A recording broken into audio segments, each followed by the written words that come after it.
नमस्कार, मणिगुरु की इस खास पेशकश में आप सभी का स्वागत है। मैं हूं स्वाति रायना। आज हम निवेश के ऐसे विकल्प की बात करेंगे जो मुनाफा कमाने के साथ साथ टैक्स बचत में भी आपकी मदद करते हैं।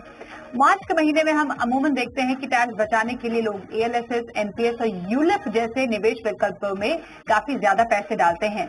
पर क्या सिर्फ इन विकल्पों में आपको टैक्स बचाने के लिहाज से ही निवेश करना चाहिए? आज इन स्कीम की खूबियों को भी हम बताएंगे और कैसे कर सकते हैं इन स्कीम से टैक्स प्लानिंग, ये भी बताएंगे। हमारे साथ दो खास एक्सपर्ट्स हैं, उनका परिचय करा देते हैं। वाइज इन्वेस्ट के सीईओ हेमंत रुस्तगी और mutual fund expert Vishwajeet Parashar. Hemant ji, Vishwajeet ji, दोनों का बहुत स्वागत है मणिगुरु के आज के इस खास कार्यक्रम में। मार्च का ऐसा महीना, जैसे मैंने शुरुआत में बोला था, कुछ ऐसे प्रोडक्ट्स होते हैं जिनमें निवेश एकाएक बढ़ जाता है और इसका मकसद ये होता है कि टैक्स बचाया जाए। पर सिर्फ टैक्स बचत के लिए नहीं, बल्कि ऐसे निवेश विकल्पों में अगर आप पैसे डालते हैं तो कई और भी आपको फायदे हो सकते हैं। ऐसा ही एक विकल्प है ईएलएसएस। हेमंत जी, शुरुआत इससे करें। काफी पॉपुलर स्कीम है और साल के पहले 3 महीनों में तो और भी ज्यादा प्रचलित हो जाती है बिकॉज इसमें टैक्स बचत भी है। ईएलएसएस की खूबियों को अगर हम बेसिक तौर पर पहले समझें तो ईएलएसएस टैक्स बचत के साथ मुनाफा कमाने का जरिया कैसे है? सभी सबसे पहले तो मैं पूरी तरह से एग्री करता हूं जो आपने कहा कि देखिए, जब आप टैक्स बचाते हैं और साथ में आपके पास इतनी सारी अच्छी ऑप्शंस हैं जो आपको over a period of time अच्छी खासी कैपिटल ग्रोथ दे सकते हैं, तो I think as a tax payer, as an investor, आपके लिए बहुत ही इंपॉर्टेंट है कि आप उन इन्वेस्टमेंट ऑप्शन को समझें। और सबसे इंपॉर्टेंट चीज मुझे लगता है ये है कि आप अपनी जो टैक्स सेविंग का जो प्रोसेस है उसको अपने ओवरऑल इन्वेस्टमेंट प्लान का हिस्सा बनाइए। उससे क्या होगा कि आपने जो एसेट एलोकेशन किया हुआ है उसी के हिसाब से आप ऑप्शन देंगे और अपनी जो टैक्स सेविंग इन्वेस्टमेंट जो है उसको भी अपने किसी गोल के साथ अलाइन करेंगे। तो होगा क्या कि टैक्स तो बचेगा बचेगा, तो कहीं ना कहीं ये जो टैक्स सेविंग ऑप्शन जो है वो आपके वेल्थ क्रिएशन में, आपके गोल ऑब्जेक्टिव में पूरा करने में आपको काफी मदद कर सकते हैं। तो आई थिंक ये बिल्कुल सही प्रोसेस है। जैसा आपने बिल्कुल सही कहा, ईएलएसएस बहुत ही एक पॉपुलर टैक्स सेविंग ऑप्शन है। और सबसे अच्छी बात क्या, जैसा कि नाम से पता चलता है, वो इक्विटी सेविंग स्कीम है। तो बेसिकली इसमें जो इन्वेस्टमेंट है वो 80% तक इन्वेस्टमेंट मिनिमम इक्विटीज के अंदर होती है। और तकरीबन सारे म्यूचुअल फंड की ये स्कीम है, इनके अच्छे खासे लंबे ट्रैक रिकॉर्ड है, काफी अच्छी परफॉर्मेंस है इनकी। सबसे बड़ा फायदा यहाँ पे क्या है, एक तो जैसा हमने कहा पहले कि आप टैक्स बचा रहे हैं, साथ ही आपको इक्विटी मार्केट और इकोनॉमी की ग्रोथ में पार्टिसिपेट करने का एक जरिया मिलता है, क्योंकि आप एक तरीके से इक्विटी फंड में इन्वेस्ट कर रहे हैं। दूसरी तरफ यह है कि इसका जो लॉक इन पीरियड है वो 3 साल का है। तो अगर मैं इसको कंपेयर करूं बाकी जितनी ऑप्शन है टैक्स सेविंग की, तो उनके मुकाबले में ये टैक्स जो लॉक इन पीरियड है वो कम है। दूसरी बात इंपॉर्टेंट है समझना कि अगर आप ईएलएसएस के अंदर एसआईपी से इन्वेस्ट करते हो तो फिर हर इंस्टॉलमेंट को 3 साल का लॉक इन पीरियड कंप्लीट करना होगा। तीसरी इंपॉर्टेंट चीज ये है कि क्योंकि ये इक्विटी फंड है, अगर आप उसको अच्छे से प्लान करें तो एसआईपी के जरिए अगर आप इसके अंदर इन्वेस्ट करें तो जो डर रहता है आपका, आपके दिमाग में कभी कभी एज एन इन्वेस्टर कि भाई ये जो वॉलेटिलिटी है इसको उसका मुकाबला कैसे करें, तो एसआईपी से इन्वेस्ट करने से आप एक तो डिसिप्लिन रखते हैं, आपको साल के आखिर में बर्डन नहीं रहता है, जो जो जो एवरेजिंग का जो फायदा होता है। तो मुझे लगता है सिस्टमैटिक तरीके से इन्वेस्ट करना चाहिए। तो ये बहुत ही बेहतरीन ऑप्शन है। और जैसा मैंने शुरुआत में भी कहा कि किसी भी निवेशक या टैक्स पेयर के लिए इंपॉर्टेंट है कि अगर आप ईएलएसएस को अपने ओवरऑल एसेट एलोकेशन का हिस्सा बनाएं तो आपके जो लॉन्ग टर्म गोल है, बच्चों की एजुकेशन या फिर आपका रिटायरमेंट, उसमें भी आप इसको अलाइन कर सकते हैं। इंपॉर्टेंट चीज ध्यान रखना है कि 3 साल के लॉक इन के बाद अगर आपका फंड अच्छा कर रहा है तो आप कंटिन्यू कीजिए, नहीं तो आपके पास फ्लेक्सिबिलिटी है कि पैसा वहां निकाल के किसी और अच्छे और नॉन ईएलएसएस फंड के अंदर आप डाल सकते हैं। तो बहुत ही बेहतरीन ऑप्शन है मुझे लगता है। और उन निवेशकों के लिए भी जिनको पहली बार इक्विटी में डालना है, उनको समझना है क्योंकि 3 साल का लॉक इन है, तो फिर आप वॉलेटिलिटी से घबराएंगे भी, तब भी आपको बने रहना पड़ेगा। बने रहने से फायदा ये है, आपको समझ में आता है over a period of time कि बने रहने का क्या फायदा है, क्योंकि मार्केट वॉलेटिलिटी सिर्फ शॉर्ट टर्म में रहती है, ओवर लॉन्गर टर्म ये इनमें जो है आपको रिटर्न बेहतर मिलता है। तो ये बहुत ही अच्छी ऑप्शन है। कुछ एक फंड मैं यहाँ पे बताना चाहूंगा, अगर निवेशक जो है तो कंसीडर करना चाहें तो वो कर सकते हैं। एक तो कोटक टैक्स सेवर है, बंधन टैक्स सेवर है और bond tax saver. I think ये काफी अच्छी ऑप्शन है, इनको डेफिनेटली कंसीडर कीजिए। ओके, तो ईएलएसएस के बारे में हमने काफी डिटेल में समझा, हेमंत जी ने बताया, और कुछ फंड्स भी हैं जिन पर आप गौर कर सकते हैं, जो कि अभी आप देख भी पा रहे हैं, हेमंत रुस्तगी जी जो रेकमेंड कर रहे हैं ईएलएसएस को लेकर। ईएलएसएस की क्योंकि बात हो रही है, अगर टैक्स सेविंग के अलावा इस स्कीम के खूबियों के बारे में समझें, मैं Vishwajeet ji, as compared to other diversified equity funds, क्योंकि हम देखते हैं यूजुअली जो डाइवर्सिफाइड बाकी इक्विटी फंड्स है उसमें भी अप टू 65% से अप टू 80% या even more than that equity component होता है, बाकी कुछ डेट का कंपोनेंट भी रखा जाता है। तो सिर्फ टैक्स सेविंग के लिहाज से ही अगर हम ना सोचें, और एक जैसा आप हेमंत जी भी बता रहे थे कि एक ओवरऑल पोर्टफोलियो एलोकेशन का हिस्सा ईएलएसएस को बनाया जाए, तो किस तरीके से एक ईएलएसएस की पोर्टफोलियो प्लेसिंग की जानी चाहिए? क्योंकि ठीक है आपका टैक्स बच रहा है, एटीसी में बेनिफिट भी मिल रहा है, पर आपको एक ओवरऑल लॉन्गर टर्म गोल की तरफ तो देखने की जरूरत है ना। जी बिल्कुल स्वाति जी, जैसे अभी हेमंत जी ने भी बताया कि जो गोल्स आपको अचीव करने हैं, कई बार ऐसा होता है कि निवेशक जब इक्विटी में निवेश करते हैं तो वे 1 साल के बाद रिडम्पशन कर देते हैं, विड्रॉ कर लेते हैं अपने फंड्स। बट क्योंकि ईएलएसएस का नेचर है कि आपको 3 साल का लॉक इन पीरियड रखना है, तो उनको एक अच्छा खासा लंबा समय मिल जाता है इक्विटी फंड को परफॉर्म करने का, और निवेशक को भी अच्छे रिटर्न देखने को मिलते हैं। तो मेरे हिसाब से ओवरऑल एलोकेशन में जब आप टैक्स सेविंग करते हैं तो आप इसको इक्विटी फंड्स की तरह ही कंसिडर किया जा सकता है। और इनकी जो वेल्थ क्रिएशन एबिलिटीज है, जो क्योंकि इक्विटी मार्केट बहुत अच्छा परफॉर्म कर रही है, आपको रिटर्न्स इक्विटी मार्केट के मिल रहे हैं, सबसे शॉर्ट लॉक इन पीरियड मिल रहा है, और सबसे मजे की बात कि 3 साल तक आपको पैसा निकालना नहीं है, तो ये ऑटोमेटिकली निवेशक में डिसिप्लिन डेवलप कर देता है। और मेरे ख्याल में इक्विटी एलोकेशन में जो भी आपका इक्विटी में होना चाहिए, ईएलएसएस उसमें बहुत अच्छे से फिट इन हो जाता है। तो ईएलएसएस टैक्स सेविंग के माध्यम से एक बहुत अच्छा विकल्प है, जैसे हेमंत जी भी बता रहे थे, और बहुत सारे निवेशक इसमें कंसिडर भी करते हैं, क्योंकि जो इक्विटी मार्केट में अभी अपने आप को एक्सपीरियंस नहीं कर पाए हैं, मार्केट साइकिल्स नहीं देख पाए हैं, ईएलएसएस के माध्यम से उनको ये पूरा 3 साल का पीरियड देखने को मिलता है।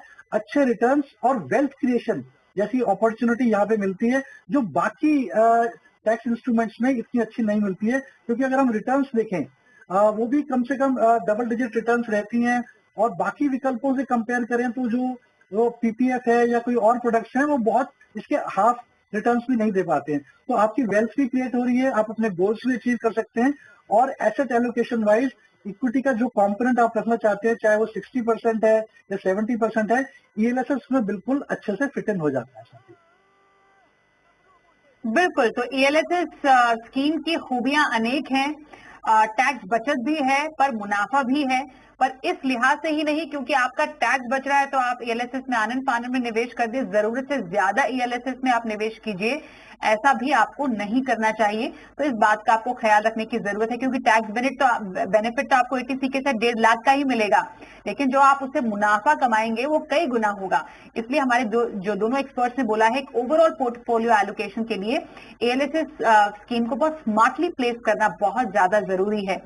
अगला जो इन्वेस्टमेंट ऑप्शन है वो भी काफी ज्यादा पॉपुलर है, जिसको हम एनपीएस कहते हैं, नेशनल पेंशन स्कीम। हेमंत जी, इसकी भी खूबियां हमने कई बार बोली है, पर स्पेशली टैक्स बचत के साथ साथ जो इसमें भी जो कंपोनेंट है कमाई का, वो शायद कई बार लोग नजरअंदाज कर देते हैं। उनको लगता है कि टैक्स बचत का बेहतरीन जरिया है, पर एनपीएस से कमाई कैसे होती है? जी देखिए, सबसे पहले तो ये समझना जरूरी है कि एनपीएस जो है डिफाइंड कंट्रीब्यूशन पेंशन स्कीम है। यानी आप डिसाइड करते हैं कि कितना पैसा आप उसमें लगाएंगे, जो रिटर्न है, क्योंकि वहां पे भी जो रिटर्न है वो मार्केट लिंक्ड है, तो वो डिफाइन नहीं रहते हैं जैसे पहले हुआ करता था। तो ये एक बेसिक फर्क समझना जरूरी है। अब जैसा आपने कहा कि एनपीएस से आपको कैसे फायदा होगा, क्योंकि यहाँ पे देखिए क्या है कि काफी सारे विकल्प हैं आपके पास। एक तो आप कितना पैसा लगाएं, किस तरीके से लगाएं, वो आपके पास फ्लेक्सिबिलिटी है। दूसरा, 2 तरह के ऑप्शन है यहाँ पे देखिए। इनफैक्ट अगर मैं एसेट एलोकेशन की बात करूं तो 4 एसेट क्लासेस में इन्वेस्ट होता है पैसा आपका। आप इक्विटी में इन्वेस्ट कर सकते हो, आप कॉर्पोरेट बॉन्ड में इन्वेस्ट कर सकते हो, आप गवर्नमेंट सिक्योरिटीज में इन्वेस्ट कर सकते हो, आप ऑल्टरनेट एसेट्स उनमें आप इन्वेस्ट कर सकते हो, जैसे रीच या इन्वेस्ट और एआईएफ जो होते हैं उनके अंदर आप इन्वेस्ट कर सकते हो। बट वहां पे लिमिट है कि 5% से ज्यादा आप उसके अंदर इन्वेस्ट नहीं कर सकते। अब क्योंकि आपके पास इतने सारे विकल्प हैं, तो आप डिसाइड कर सकते हो कि किस तरह की एसेट एलोकेशन आप अपने पेंशन फंड में चाहते हो। और वहां पे भी आपके पास दो ऑप्शन है, या तो आप एक्टिव ऑप्शन चुने या तो फिर ऑटो। एक्टिव में आपको खुद से डिसाइड करना है कि मेरी एसेट एलोकेशन कितनी होगी, कितना पैसा इक्विटी में, कितना पैसा किसी दूसरे एसेट क्लास में। जैसे मैंने बताया कि 4 ऑप्शन वहां पे है, लेकिन वहां पे लिमिट यह है कि 50 साल तक आपका जो इक्विटी का एक्सपोजर है वो 75% तक रहता है, और उसके बाद जो है 51st ईयर से एक मैट्रिक्स के हिसाब से आपका इक्विटी एक्सपोजर जो है कम होता है। दूसरा जो है ऑटो, जैसा मैंने कहा, जिसको लाइफ साइकिल भी कहते हैं, वहां पे क्या होता है कि अगर आप खुद से डिसाइड नहीं कर पाते तो फिर आप ये ऑप्शन चुनते हैं। तो वहां पे 3 ऑप्शन है आपके पास, एक LC 75, LC 50 और LC 25। LC 75 में क्या होता है, 35 ईयर तक आपका 75% मैक्सिमम जो है पैसा इक्विटी में रहेगा, और उसके बाद मैट्रिक्स के हिसाब से वो एक्सपोजर कम होगा। LC 50 में 50% तक होगा 35 ईयर तक, उसके बाद वो कम होता है, और ऐसे ही LC 25 में 25 तक इक्विटी एक्सपोजर रहता है, उसके बाद वो कम होता है। तो यहाँ पे उन निवेशकों के लिए जो खुद से डिसाइड नहीं कर पाते, वो एक लाइफ साइकिल जो है ऑप्शन उसको भी ले पाते हैं। तो जैसा हम देख रहे हैं, एक एसेट एलोकेशन के हिसाब से काफी ऑप्शन है आपके पास। दूसरा, आप डिसाइड कर सकते हैं कि खुद से आपको एसेट एलोकेशन करना है या आप उस लाइफ साइकिल के हिसाब से करेंगे। 10 पेंशन फंड मैनेजर है, वहां से आप चुन सकते हैं, 3 फंड मैनेजर तक आप चुन सकते हैं डिफरेंट एसेट क्लासेस के लिए। तो I think in terms of flexibility, in terms of options, obviously जैसा मैंने पहले भी कहा कि यहाँ पे ये भी मार्केट लिंक प्रोडक्ट है, तो आपकी जो returns over a longer period है या जो रिस्क है वो डिपेंड करेगा कि किस तरह का आपने कॉम्बिनेशन अपनी एसेट एलोकेशन में चुना है। इसमें सिर्फ एक ही इशू है कि मुझे लगता है अभी भी जिसमें बदलाव होने की जरूरत है, शायद आगे जाके हो जाएगा। मैच्योरिटी के टाइम आपको 60% पैसा मिलता है, 40% आपका डेफिनेटली जो एन्युटी में आपको रखना पड़ता है, जिसके ऊपर रिटर्न भी कम मिलता है, वो टैक्सेबल भी है। तो वो एक थोड़ा सा इशू है अभी भी। और इनफैक्ट मैं कहूंगा कि टैक्स बेनिफिट के हिसाब से देखें तो 1 लाख का जो बेनिफिट मिलता है बाकी सारे ऑप्शन में, उसके अलावा यहाँ पे 50,000 का आपको एडिशन मिलता है। तो एक तरफ वो फायदा है, दूसरी तरफ मुझे लगता है वो अभी भी थोड़ा सा इशू है कि रिटायरमेंट के बाद आपको पूरी फ्लेक्सिबिलिटी नहीं है और 40% पैसा आपका फ्लो करता है। तो ये एक इशू है। But I think in terms of options, in terms of किस तरह का एसेट एलोकेशन चाहे, तो वो काफी सारी फ्लेक्सिबिलिटी है। बिल्कुल।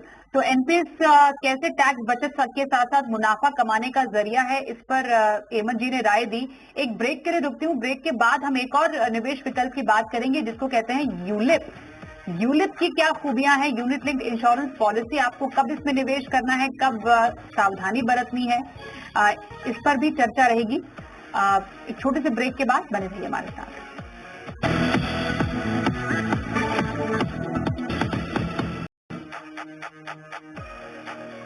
टैक्स बचाए मुनाफा भी कमाए, कर रहे हैं ऐसे विकल्पों की बात जहां पर आपको मिलता है टैक्स बचत के साथ साथ मुनाफा कमाने का दोहरा बेनिफिट। हमारे साथ विश्वजीत पराशर और साथ ही हेमंत रुस्तगी हैं, उनसे कर रहे हैं खास चर्चा। विश्वजीत जी, एनपीएस की तरह एक और ऐसा एक निवेश विकल्प है यूलिप। इसकी चर्चा करना बेहद जरूरी इसलिए भी है क्योंकि यूलिप थोड़ा बहुत कॉन्ट्रोवर्शियल रहा है असल में, क्योंकि यूलिप को लेकर मिस सेलिंग की क्योंकि जो कंसेप्शन है काफी ज्यादा हो जाती है। परसेप्शन है कि कैसे प्रोडक्ट को मिस सेल किया जाता है, पर एज अ प्रोडक्ट कोई खामी या खराबी इसमें नहीं है। पर फिर भी यूलिप में ऐसा क्या खास है जो ये अभी भी निवेशकों के प्रति टैक्स बचत के लिहाज से भी और साथ ही इसका दोहरा फायदा बीमा पॉलिसी का भी है, उसके लिहाज से काफी ज्यादा प्रचलित है? जी बिल्कुल स्वाति जी, जैसा आपने बताया यूलिप थोड़ा कंट्रोवर्सी में रहा है। काफी साल पहले इसमें जो चार्जेस थे वो बहुत ज्यादा थे, लेकिन आईआरडीए के इंटरवेंशन के बाद अब ये चार्जेस भी कम हो गए हैं। अगर हम यूलिप को देखें तो ये एक थोड़ा सा लॉन्ग टर्म प्रोडक्ट है। ईएलएसएस के कंपेयर में करें तो 5 साल का इसमें लॉक इन पीरियड है।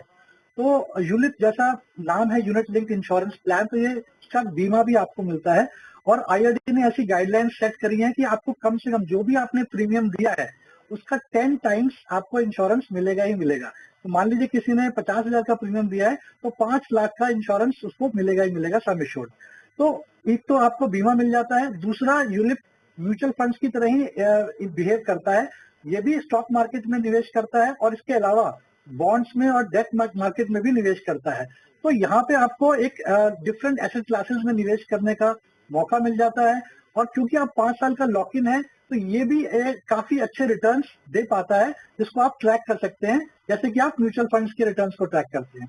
तो यहाँ पे आप एक कॉर्पस भी क्रिएट कर सकते हैं, और अपने लव्ड वंस के लिए आप इंश्योरेंस ले रहे हैं तो वो भी प्रोटेक्शन भी मिल जाता है। तो सेविंग्स और प्रोटेक्शन दोनों इस प्रोडक्ट की खास बात है। जहां तक कि डिसएडवांटेजेस देखें तो इसमें सबसे बड़ा नुकसान ये है कि इसमें बहुत ज्यादा चार्जेस हैं। तो फंड मैनेजर चार्जेस हैं, एडमिन चार्जेस हैं, और अगर आपने प्रीमियम नहीं दिया, अगर आपकी कोई फाइनेंशियल प्रॉब्लम आ गई तो आपको टैक्स एडवांटेज तो रिवर्स हो ही जाएगा, आपका यूलिप भी लैप्स हो सकता है। तो म्यूचुअल फंड ईएलएसएस के कंपैरिजन में थोड़े से इसमें कॉम्प्लिकेशंस ज्यादा हैं, बट अगर आप लॉन्ग टर्म निवेशक हैं और आप इंश्योरेंस भी लेना चाहते हैं साथ साथ निवेश के, तो आप इसको कंसिडर कर सकते हैं। हालांकि हमारी हमेशा से एडवाइस ये रहती है कि आप इन्वेस्टमेंट्स को और इंश्योरेंस को दोनों को सेपरेट रखें। तो अगर आप म्यूचुअल फंड ले रहे हैं, एसआईपी कर रहे हैं, तो साथ में आप टर्म प्लान लेंगे तो आपको बहुत कम पैसे में वो टर्म प्लान मिल जाएगा, जिससे कि आपकी इंश्योरेंस की नीड पूरी हो जाएगी। और यूलिप में जो 10 टाइम्स इंश्योरेंस मिल भी रहा है, मान लीजिए आपने 50,000 प्रीमियम दिया भी है, तो 5 लाख का अगर आपको सम एश्योर्ड मिला तो वो बहुत ज्यादा नहीं होता, और इतने से कम पैसे में आप एक अच्छा खासा टर्म प्लान ले सकते हैं। तो एडवाइस हमेशा यही रहती है, इन्वेस्टमेंट्स को और इंश्योरेंस को सेपरेट रखें। बट अगर आप नहीं रखना चाहते हैं और आप दोनों चीजों का कॉम्बिनेशन चाहते हैं, तो यूलिप एक बहुत अच्छा प्रोडक्ट है, जहां पे आपको अच्छे रिटर्न्स भी मिल रहे हैं और साथ साथ इंश्योरेंस भी मिल रहा है। और लास्ट चीज जो यूलिप का बेनिफिट है, यहाँ पे आपको बहुत अच्छा एडवांटेज मिलता है स्वाति जी, जो फ्लेक्सिबिलिटी है। आप डेट से इक्विटी में जा सकते हैं, बैलेंस में जा सकते हैं, जो बाकी ईएलएसएस वगैरह में ये फ्लेक्सिबिलिटी नहीं है। तो अगर आपको लगता है कि यूलिप में कोई डेट वाला प्लान ज्यादा अच्छा है तो आप वहां स्विच कर सकते हैं, या आपको लगता है कि इक्विटी ज्यादा चाहिए तो इक्विटी कंपोनेंट में स्विच कर सकते हैं। तो ये फ्लेक्सिबिलिटी है, ये सिर्फ यूलिप दे सकता है और कोई प्रोडक्ट इतना नहीं दे पाता। तो आपको सबसे इंपॉर्टेंट ये देखना है, इन्वेस्टमेंट और इंश्योरेंस को सेपरेट रखें। और दूसरा सबसे इंपॉर्टेंट है स्वाति जी, सबसे पहले आपको ये देखना है कि आप न्यू टैक्स रिजीम में है या ओल्ड टैक्स रिजीम में है।